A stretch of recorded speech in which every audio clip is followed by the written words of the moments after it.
Nobleza obliga. He escuchado el mejor discurso que se ha dado en esta tribuna, sin desmerecer a nadie. Acá hay varios expresidentes, pero nobleza obliga y lo cortés no quita la valiente. Tengo algunos matices de diferencia con el enfoque, sobre todo en los tiempos con que se esperan los resultados. Podría decir que las últimas 2 páginas del amigo Reilly coinciden absolutamente con el inicio del discurso del ministro de Ganadería del año 2012 y del año 2013. Y nadie es dueño de la verdad. Tenemos que aceptar, después de 6 años que continuadamente hemos estado en esta tribuna, cuando no lo pudimos hacer físicamente, tuvimos el honor de que el presidente de la República de entonces leyera un discurso, acompañados por el equipo de la Institucionalidad Pública Agropecuaria y de tantas otras instituciones con quienes construimos la política agropecuaria nacional, instituciones públicas e instituciones privadas. Obviamente hoy estamos frente a un cambio de contexto diferente, pero los lineamientos siguen siendo los mismos. No honraríamos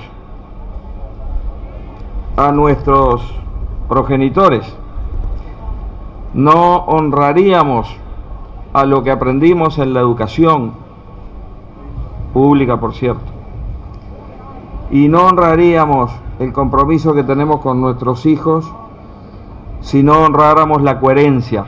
Y la coherencia implica, en primer lugar, decir lo que pensamos y hacer lo que decimos. Y en ese sentido yo voy a insistir con la agenda que planteamos desde el primer discurso en agosto o septiembre del año 2010.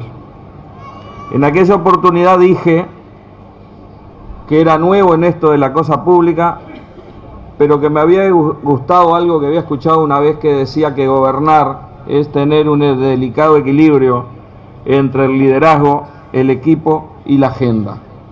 Y esa agenda ha constituido la columna vertebral de las acciones que desde el Ministerio de Ganadería, en articulación con el resto del Gobierno Nacional y con la Institucionalidad Pública Agropecuaria, hemos realizado.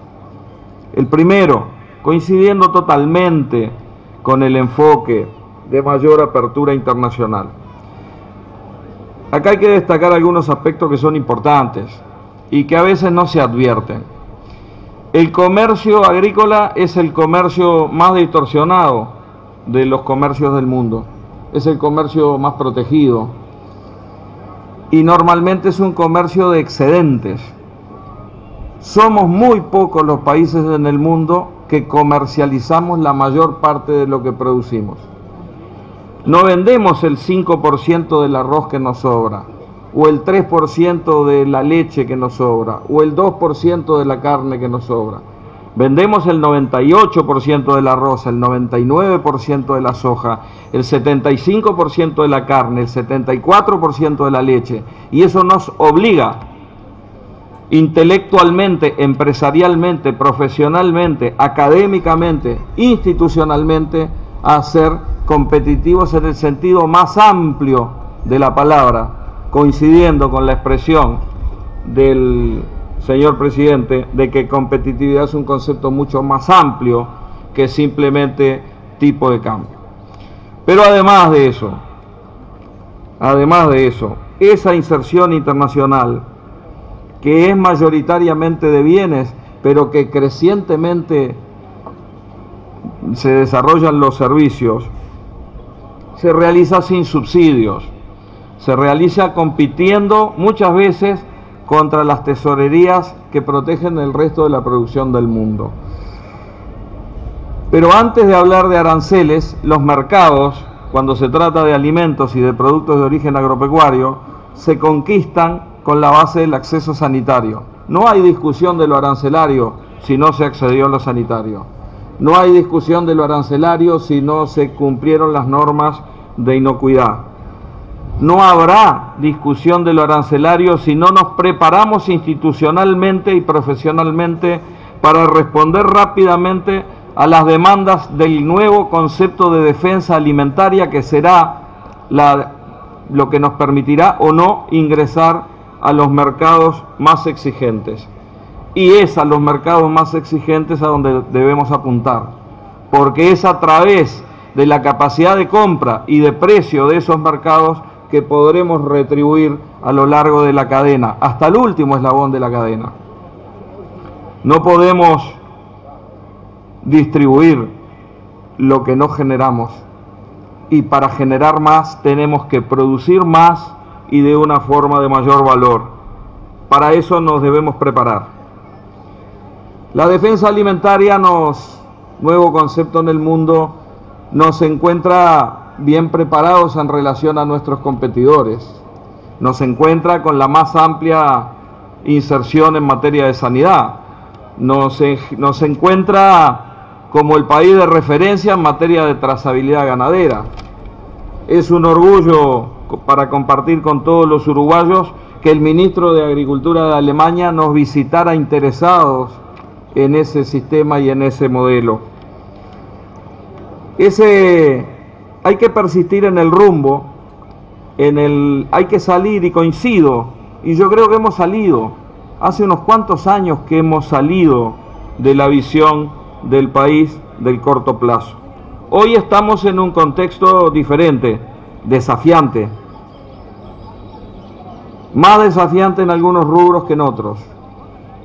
Coincido una vez más con algunos conceptos que planteó Reilly, vinculados a que es una ventaja competitiva que nuestra base productiva se apoye mucho en las proteínas rojas, porque son las más difíciles de emular o de desarrollar por otros países. Ese elemento de competitividad no debe hacernos obviar que tenemos una capacidad para desarrollo productivo enorme. Reitero brevemente algunos conceptos que he dicho en esta tribuna varias veces: la necesidad de fortalecer el conocimiento y el manejo de nuestro campo natural, nuestra principal riqueza en materia de biodiversidad, pero la principal palanca de competitividad de nuestros sistemas ganaderos. El agua, como un ejemplo paradigmático a desarrollar en una lógica de intensificación sostenible, como también bien planteó Reilly. Quiero agradecer sinceramente el reconocimiento primero y el respaldo después a algunas acciones de política pública que se han desarrollado y que hoy se aceptan, que hoy se reconocen, que hoy nadie, salvo excepciones, discute, que tienen que ver con el concepto de desarrollo sostenible, con el concepto de que, como dice el eslogan del stand del Ministerio de Ganadería, y que es pan para hoy y más pan para mañana, no podemos o no podríamos creernos que estamos desarrollándonos si tuviéramos un aumento de producción a costa de la capacidad de producción de las futuras generaciones. Y eso se puede decretar, puede estar dentro de una ley, pero difícilmente es alcanzable si no se logra la conciencia que es expresada por las palabras del señor presidente de la Asociación Rural. Esa convicción del desarrollo sostenible en términos ambientales debe ayudarnos a encaminar corresponsablemente todos los uruguayos, no solamente los productores agropecuarios, todos los uruguayos, de que nuestro medio ambiente no solamente es el futuro de nuestros hijos y de nuestros nietos, sino que también el cuidado de ese medio ambiente es el sello de distinción con el cual el Uruguay se presenta al mundo.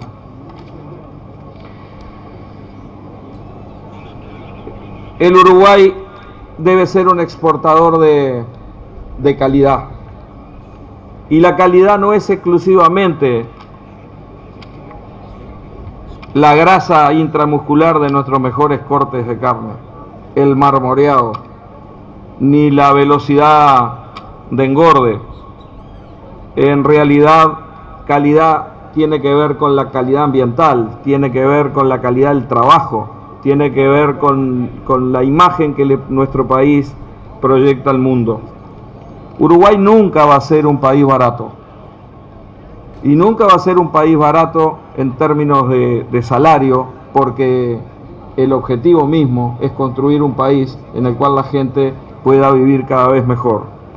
Eso nos obliga a trabajar por la productividad, nos obliga a mejorar la educación, nos obliga a focalizar y fortalecer la capacitación, nos obliga a persistir en ese rumbo de inversión. Rumbo de inversión, por cierto, que tuvo en los últimos años un contexto favorable desde el punto de vista de la rentabilidad y de los precios internacionales, pero también tuvo un contexto favorable desde el punto de vista de las políticas que focalizaron, que estimularon, con exoneraciones tributarias significativas para que el sector privado invirtiera. Y eso no se puede pasar por alto. La construcción de competitividad a partir del conocimiento requiere de un enfoque armónico, eficiente, coordinado de nuestra academia y de nuestros institutos de investigación. El INIA es un instituto de investigación cofinanciado por los productores y por el Estado. En la situación actual de precios, con la reducción de la superficie de la soja, con el valor de los precios internacionales, el 50% de aporte que realizan los productores a través del 0,4% de retención del IMEVA no alcanzaría a cubrir ni cerca el 35% del presupuesto que tiene Línea. Y es ahí donde se ve la inteligente política anticíclica de haber hecho la reserva para que hoy no solamente Línea mantenga su presupuesto de 72 millones de pesos por mes, sino que a partir del 1 de octubre reciba un presupuesto de 92 millones de pesos por mes, porque anticíclicamente no podemos frenar la capacidad de generación de conocimiento. Esa capacidad de generación de conocimiento que es la plataforma básica de la construcción de competitividad. ¿Alcanza? Tal vez no. La política del agua. No voy a hablar de agua, no se asusten, hablo siempre de agua. Solamente voy a decir tres cosas. El aumento de la productividad tiene que ver con el agua en este país. No solamente el agua de riego, sino el agua de abrevadero. 6.638 proyectos en los últimos 6 años de apoyo a pequeños y medianos productores para el desarrollo del agua. 36 millones de dólares aplicados con transferencias a esos proyectos productivos nos llevan ahora a dar el siguiente paso. El siguiente paso ha tenido que ver con la promoción diferencial de las inversiones de riego. El presidente del Banco República anunció hace un año que se ponía en práctica una línea de financiamiento a 20 años con una de las tasas más bajas de interés. Hace un año. Hace una semana, el presidente del Banco de la República anunció que ya se habían colocado 40 millones de dólares aproximadamente en ese tipo de financiamiento. Y yo creo que es una buena noticia. Y como compromiso político, hay algunas cosas que anunciaremos hoy acá.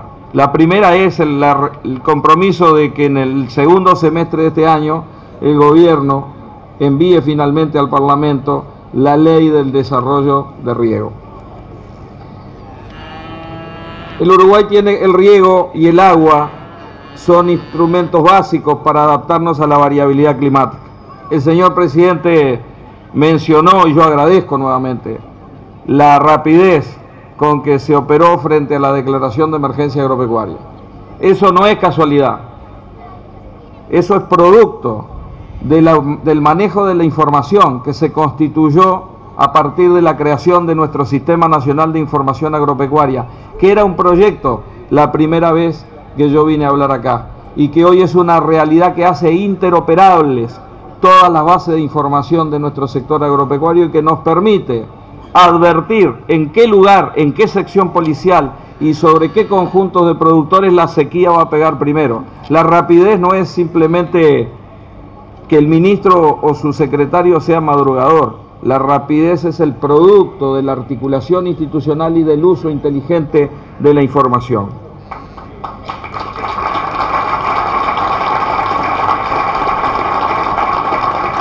Esta semana estas 2 semanas fueron formidables. Fueron muy duras desde el punto de vista de trabajo, pero fueron formidables de actividades desarrolladas en esta muestra que seguramente estará muy cerca, si no lo llega así, de tener el récord de asistencia de toda la muestra del Prado.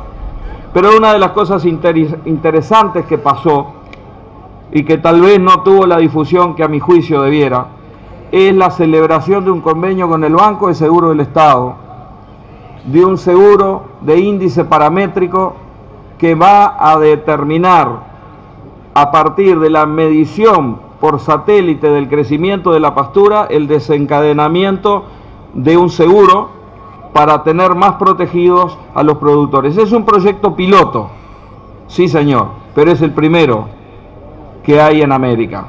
Ese proyecto debe servirnos ¿para qué? Probablemente para hacer más eficiente algunos servicios de política pública. Declaramos la emergencia y a partir de que existe esa ley de agropecuaria de emergencia que mencionaba hace un momento, tuvimos que, porque tenemos a los productores organizados, porque hubo un esfuerzo durante las últimas 2 administraciones como nunca para fortalecer la organización de los productores.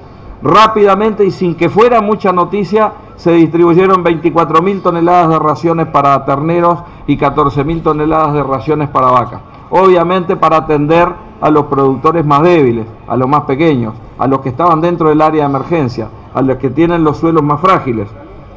Pero eso es un procedimiento administrativo y burocrático que lleva su tiempo y es muy desgastante. Alguien podría decir que inventamos un seguro por índice para que en vez de golpear la puerta del ministerio o mandar un camión con ración, el productor utilizara una póliza de seguro. Por cierto que eso es inteligente y es el camino. Pero lo más importante de un seguro por índice paramétrico para sequía, para la ganadería en el Uruguay, es que la gente sienta que frente a la determinada adversidad climática poco frecuente, tiene alguien que lo respalda. Los trapecistas de los circos son mucho más arriesgados cuando abajo hay una malla que los contiene si le falla. Y el principal efecto de un seguro no es hacer más eficiente el costo administrativo del atender la emergencia, sino es promover un ámbito que le disminuya la aversión al riesgo al quien tiene que tomar decisiones. Ese camino era una idea hace 5 años, hoy hay un proyecto en marcha. Yo celebro. Eso se está haciendo sobre grupos de productores del norte y del este del país en los suelos más frágiles. Y es un ejemplo más de política de desarrollo rural. Política de desarrollo rural que, conmemorándose por estos días los 200 años del reglamento de tierras y seguridad de sus hacendados, es bueno recordar. Y es bueno recordar e interpretar el reglamento de tierra de 1815 sin evocaciones románticas e interpretaciones anacrónicas. La realidad de hoy no es la realidad de 1815. Lo que hay que destacar es el enfoque, lo que hay que destacar es el espíritu, lo que hay que coincidir es con la preocupación del acceso a la oportunidad de trabajo, que en aquel momento era tierra para producir en 7.500 hectáreas 200 o 300 cueros. Tal vez hoy sea producir leche para quesos especiales, o tal vez hoy el acceso sea tener un salario digno, bien remunerado, con toda la cobertura social y con los servicios, aún trabajando como asalariado o vendiendo un servicio o brindando un apoyo. El Uruguay del siglo XXI tiene diferencias muy grandes con los inicios del siglo XIX, pero el espíritu artiguista, es el que debe animarnos. Y el espíritu artiguista era un espíritu de solidaridad, era un espíritu de apertura, era un espíritu de construir confianza. Artigas realmente gobernó 1 año y unos pocos meses. 4 años antes estuvo peleando y los últimos 4 años estuvo peleando también. Pero mientras gobernó, mostró eso. Y entre otras cosas, que a veces no se conoce o no se recuerda, también desde el punto de vista comercial, para salirnos del yugo cuasi monopólico del comercio español, intentó entablar 2 acuerdos comerciales, uno con Inglaterra y uno con los Estados Unidos. En 1815, la inserción del Uruguay al mundo ya era una realidad. Cuando hablamos de seguridad rural, de vuelta con el enfoque de la seguridad para los hacendados, debemos recordar las comisiones, la Comisión Nacional de Seguridad Rural que mencionaba el presidente Rey. Debemos mencionar la iniciativa que conjuntamente, a partir de una reunión con productores en el departamento de Florida, convocada por la Federación Rural, volviendo de Florida a Montevideo con el subsecretario Benech, él planteó, dice, ¿por qué tenemos una comisión nacional? Porque los problemas de Florida no los vamos a resolver en Montevideo, y por eso planteamos las comisiones departamentales. Coincido que el abigeato hay que llamarlo por su nombre, y su nombre es robo. Ese flagelo en un país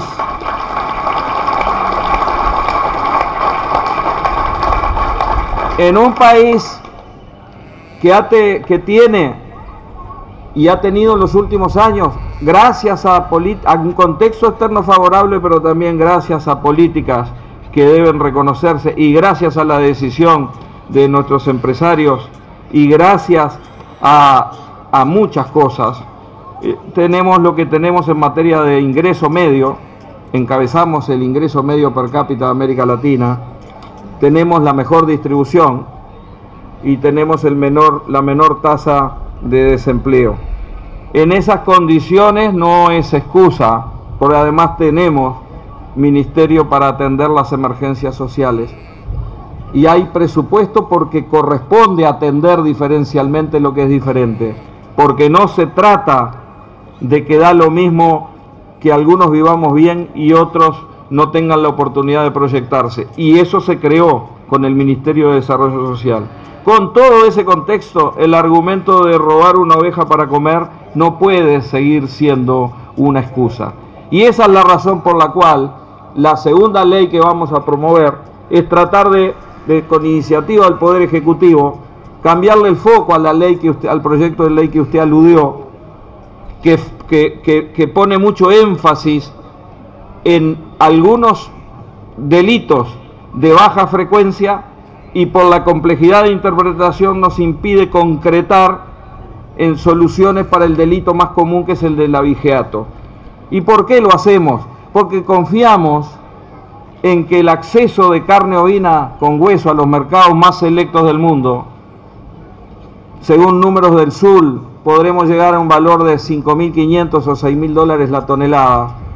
No es la oportunidad para los grandes hacendados de este país, es la gran oportunidad para los 13.000 pequeños productores familiares que tienen en la oveja la alternativa de transformar sus oportunidades. Y eso no lo va a hacer si tenemos el problema de que no se pueden tener las ovejas en el potrero que está contra la calle, y no se pueden tener si estamos a 20 kilómetros de un pueblo, y no se pueden tener si estamos cerca de un bosque forestal, porque ahí lo que reducimos es el área ovejera nacional a 4 o 5 millones de hectáreas.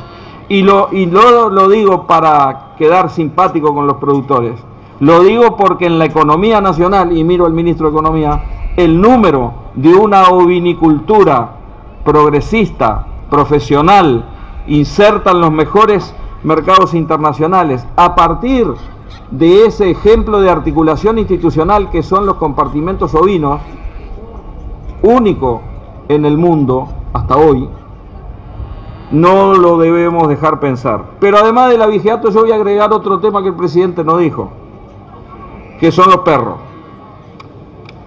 Y además voy a adelantar, como de generarse problemas se trata, de que en la ley de presupuesto hemos remitido un artículo por el cual promovemos que la Comisión Honoraria de Bienestar Animal, que tiene una integración multitudinaria y poco resolutiva, pase al Ministerio de Ganadería, Agricultura y Pesca con la integración de otros medios. Y yo sé que nos compramos un problema.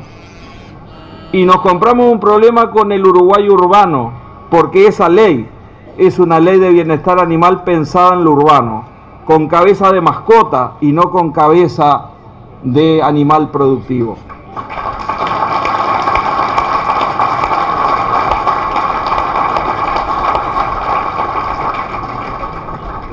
Como me dijo el presidente Mujica una vez, usted es muy buen ministro, pero no junta un voto.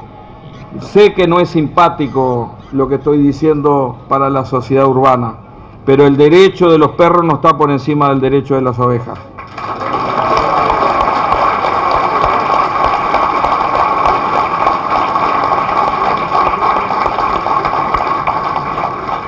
La articulación institucional que hemos desarrollado en los últimos años nos ha costado mucho trabajo.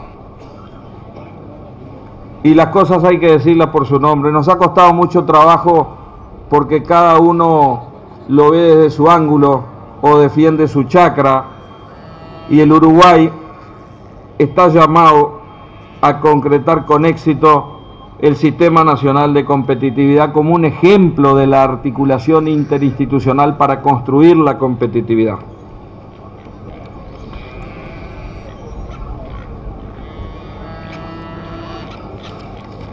Ese sistema deberá elevar a la máxima expresión la potencialidad institucional, científica, tecnológica de todos los actores en este país, de todos los actores que tienen que ver con la competitividad, y la competitividad tiene que ver con la oportunidad de generar trabajo, de generar empleo y por lo tanto de distribuir riqueza. Quiero finalizar, porque hay una cantidad de conceptos que no voy a reiterar y que coinciden con algunos de los enfoques que planteó el presidente de la Asociación Rural. Pero lo primero que quiero decir es que tenemos un contexto difícil por delante. No tenemos el contexto de los últimos años, pero hemos construido fortalezas. Las hemos construido como país, hemos disminuido la deuda, estoy hablando a nivel público, hemos cambiado el perfil de nuestra deuda, hemos desdolarizado nuestra deuda, y sería bueno que nos preguntáramos cómo estaríamos hoy con los valores del dólar en el mundo si tuviéramos el nivel de deuda que teníamos totalmente dolarizado como lo teníamos. Pero a nivel privado y a nivel de los productores y a nivel de los empresarios también hemos construido fortalezas. Los que sobrevivimos con la jerga por el suelo de aquella larga crisis del 99 al 2002, no nos olvidamos que desde otra tribuna, desde el otro lado del mostrador, reclamábamos con urgencia la adecuación del tipo de cambio. Y yo creo que cualquier gremialista rural que exporte productos tiene que reclamarlo, es lógico. Yo no le voy a contestar a los productores hoy, le voy a contestar a algunos actores políticos que en los últimos días he escuchado reclamar una aceleración en el tipo de cambio y que ocupaban en aquel entonces cargo de gobierno. Si el gobierno de hoy hubiera reaccionado con la misma velocidad en términos relativos Uruguay-Brasil, si hubiera reaccionado con la misma velocidad que en aquel entonces se reaccionó a la devaluación del 13 de enero del 99, hoy el dólar valía 23.80, no valía 29. Por lo tanto, tal vez mucha gente quiera que esté a más de 30, pero nadie puede decir que no se ha hecho un esfuerzo de sintonía fina para tratar de cuidar la competitividad al máximo sin que se disparen otras variables de la economía que cualquiera que haya tenido la responsabilidad de gobernar sabe que es importante mantener en forma equilibrada.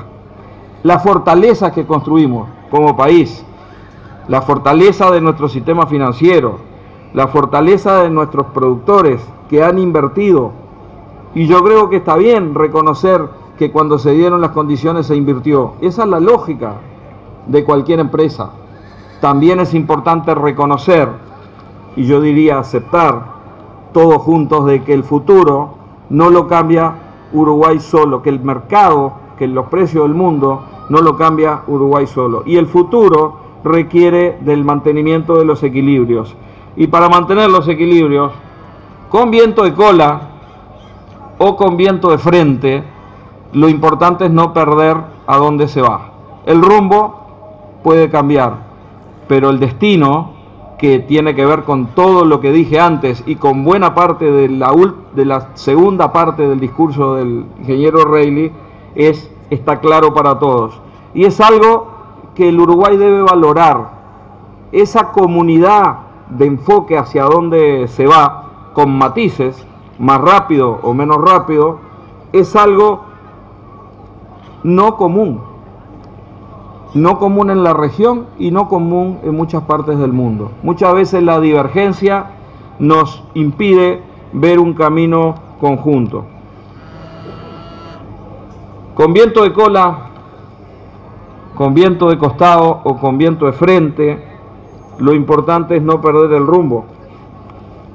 Lo dijo Séneca, un pensador romano que recomiendo leer. No perder el rumbo en lo productivo, no perder el rumbo en lo sostenible, no perder el rumbo en la justicia social, que está en el ADN de los uruguayos. No perder el rumbo en lo competitivo, no perder el rumbo en lo solidario. A mí me gusta siempre referirme al pasado, porque el futuro es incierto, el presente es corto y lo único realmente medible es el pasado. 1815, evocamos la gesta artiguista y su visión. Una larga noche, inicio del siglo XX. Si tengo que poner fecha, 1907-1911. En el gobierno anterior me pasé 4 o 5 años reconociendo los 100 años de alguna cosa que se festejaba, que había sido proyectada, diseñada o inaugurada en el segundo gobierno de don José Valle de Ordóñez. Pero ahí fue un momento donde el país tuvo una visión, con coincidencia o con discrepancia, una visión de construcción de un país moderno. 1963-64, el plan de la CIDE, Wilson Ferreira Dunate como ministro, un plan estratégico que tenía una ley de suelo que hoy se aplica, que tenía una ley de cooperativas, que tenía una ley forestal que años después se transformó en una ley a la salida de la dictadura con una unanimidad parlamentaria, y que el año que viene pondrá al Uruguay, o tendrá el rubro forestal en el Uruguay el primer lugar tal vez en las exportaciones, una ley de fertilizantes, una ley de semillas. Digo, ¿qué hubo en ese entonces? Una ley de tierras. Artigas no lo aplaudieron los grandes hacendados o los propietarios de tierra en 1815. A José Valle de Ordóñez tampoco. Y a Wilson Ferreira, cuando dio el discurso del Prado, no lo aplaudió nadie tampoco, porque se discrepaba con la séptima ley, que era la de topear la tierra en 2.500 hectáreas. No importa, no se trata de aplausos, se trata de la capacidad de, aún en la disidencia, advertir proyectos estratégicos en la construcción de un país. Para no hablar solo del pasado, yo creo que todos tenemos muchísimas esperanzas en ese diálogo nacional para construir el Uruguay hacia el futuro que ha proyectado el presidente Vázquez y su equipo de gobierno. Sentarnos todos los uruguayos, de todos los sectores, el tiempo que sea necesario para tratar de idear, de pensar, de compartir, de construir eso que Wilson Ferrer Lunati llamaba la comunidad espiritual, de volver a construirla a partir de 10 años de un mensaje político que ha tenido en cuenta muy fuertemente los aspectos de solidaridad sin descuidar los de productividad. Me he pasado todos los días 2 o 3 horas disfrutando este Prado. He participado en muchas actividades, los seguros, reuniones, conferencias, pero para terminar esta exposición quiero compartir con ustedes una anécdota que me pasó ayer de tarde, después que puse la cocarda al gran campeón Aberdeen Angus. Cuando me iba, me paró un productor de Durazno, de Sarandí allí. Le pido disculpas porque no retuve el nombre. Le pido disculpas a él, pero quiero compartir lo que siento. El hombre me paró para agradecer lo que había hecho el ministerio en un programa de riego. Y yo le dije, no tiene nada que agradecer. Digo, ese es uno de los objetivos estratégicos. No, porque distribuí el agua y esto. Tengo problemas, soy productor ovino, tengo problemas con los perros, tengo problemas con el abigeato. Pero ¿sabe qué? Estoy contento. Digo, este gurí, y me lo señaló un muchacho de 21 años, se vino a trabajar conmigo a Estados Unidos. ¿Es su hijo? No, es mi sobrino, me dijo. ¿Y se vino? Sí, se vino porque quiso venirse a trabajar conmigo al campo. Un productor de 200 hectáreas en Sarandí allí. Y al lado había otro joven. Y digo, ¿y este joven? Este es mi hijo. Digo, ¿también estás en el campo? No, a mí me gusta la carpintería. Yo estoy estudiando carpintería. Ese es el Uruguay que yo quiero. El que la gente elija ir a vivir al campo porque lo dignifica, porque tiene las condiciones, porque siente la vocación, porque puede desarrollarse. Y el que nació en el campo tenga la libertad de no sentirse que tiene que terminar en el campo si quiere hacer otra cosa. Y no es de segunda categoría ser productor de alimentos, ser productor agropecuario o ser peón rural. Algo que hemos dignificado desde este gobierno.